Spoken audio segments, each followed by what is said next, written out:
Jai Shri Ram. Now we come to Canto 89.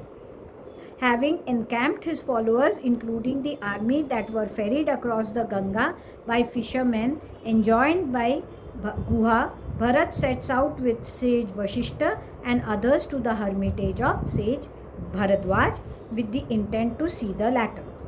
Having spent the night at that very spot where Sri Ram had rested not long ago on the banks of Ganga, and rising at daybreak, the said Bharat for his part spoke to Shatrughan as follows: How do you continue to sleep till now? Get up, O Shatrughan, and fetch Guha, the ruler of the Nishads, quickly, so that he will convey the army to the other bank. May all be well with you. Contemplating on Sri Ram, my eldest brother, even as you are, I am keeping awake, not sleeping. In these very words did Shatrughan, Bharat's younger brother, reply when admonished as above by Bharat. Arriving at an opportune moment, while Bharat and Shatrughan, the two lions among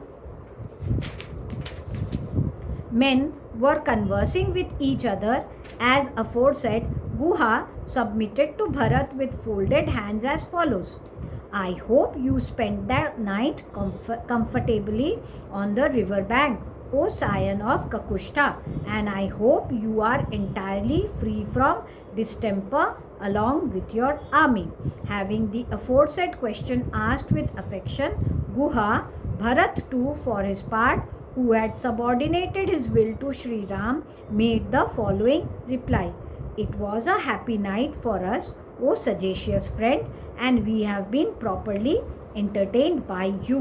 Let your fishermen now duly ferry us across the Ganga on a number of boats. Hearing Bharat's command and returning to the city with great expedition, Guha forthwith spoke as follows to his kinsmen: Wake up and rise. May prosperity ever actually attend you. Duly haul the boats to the bank. I shall have the army ferried across the Ganga.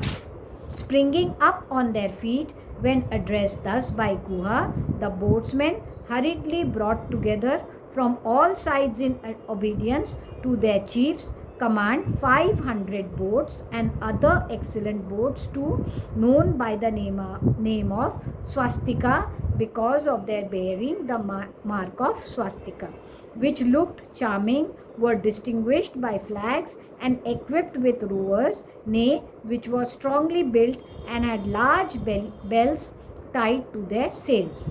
Then Guha himself brought a lovely boat, also known by the name of swastika, the floor of which was covered with white rugs fit for kings and which was distinguished by the sound of festal music. Bharat and Shatrughan, who was possessed of great might, as well as Kaushalya, Sumitra, and whatever other royal ladies there were, ascended it.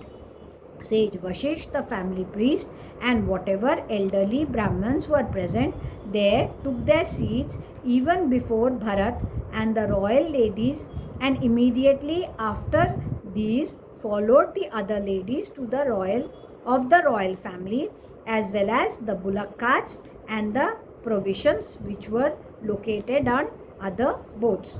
The din of men setting fire to the huts erected for them, as well as restoring to the descent in order to be able to ascend the boats and collecting the utensils in order to load them, actually rose to the skies.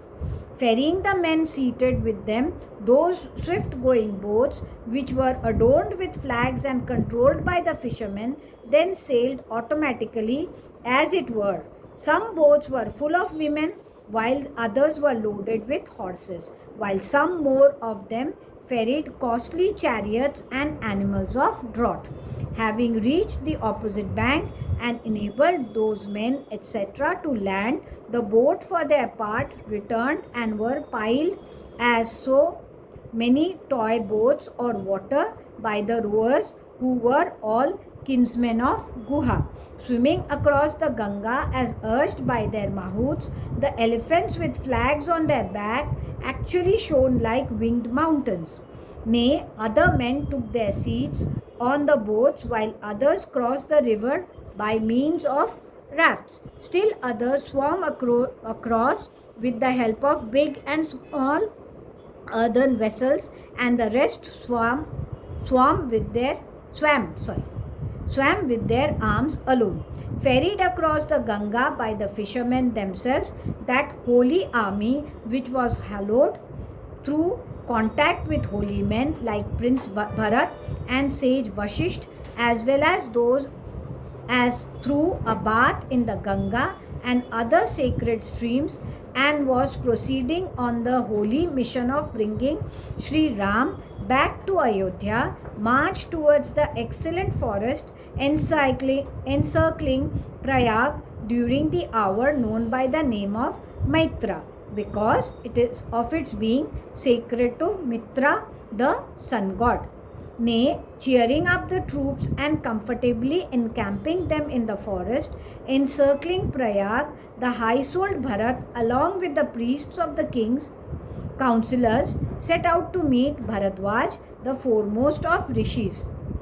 Reaching the hermitage of the high-souled Bharadwaj, the family priest of gods, who was not only a knower of Brahma but also the foremost of Vedic scholars, Bharat saw the extensive and delightful grove surrounding the hermitage, consisting of clusters of trees interspersed with lovely huts of leafy twigs.